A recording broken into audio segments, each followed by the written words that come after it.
আসসালামু আলাইকুম। আশা করি সবাই ভালো আছেন। গর্ভাবস্থায় ঘন ঘন প্রস্রাব এটা কি স্বাভাবিক, বা এটা কেন হচ্ছে সেটা নিয়ে আজকে কথা বলবো। গর্ভাবস্থায় ঘন ঘন প্রস্রাব হওয়া এটা একদম স্বাভাবিক, এটা নিয়ে প্যানিক হওয়া যাবে না।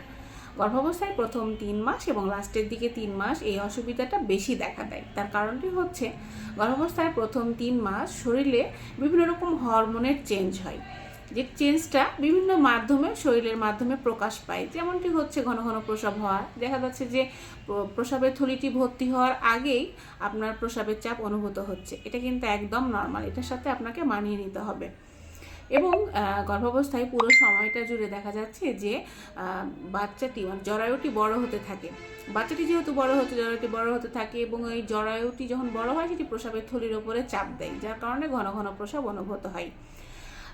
গর্ভাবস্থার লাস্টে 3 মাসে দেখা যায় বাচ্চাটি যখন বড় হতে থাকে, এই বাচ্চাটা একটা ওজন সেটা, এবং মাথাটি যখন নিচের দিকে থাকে, জরার নিচের দিকে, সেটাও একটা প্রস্রাবের থলিতে চাপ দেয়, যার কারণে ঘন ঘন প্রস্রাব অনুভূত হয়। এই কারণে যে আপনি পানি খাওয়া কমিয়ে দিবেন সেটা কিন্তু করা যাবে না, কারণ আপনাকে পর্যাপ্ত পরিমাণে পানি খেতে হবে। পানি না খেলে দেখা যাবে প্রস্রাবে ইনফেকশন হবে, সেটা কিন্তু আরও পেনফুল। এই জন্য আপনি গর্ভাবস্থায় ঘন ঘন প্রস্রাব হলে সেটাকে স্বাভাবিকভাবে নিতে হবে এবং আপনাকে পর্যাপ্ত পরিমাণে পানি খেতে হবে। গর্ভাবস্থায় ঘন ঘন প্রস্রাব এটা কোনো ভয়ের কারণ না, এটা একদম স্বাভাবিক একটা নিয়ম। ধন্যবাদ, ফলো দিয়ে পাশে থাকবেন। ফেসবুকে আমার একটি পেজ আছে, মা ও শিশু স্বাস্থ্য, সেখানে ফলো দিয়ে পাশে থাকবেন। আল্লাহ হাফেজ।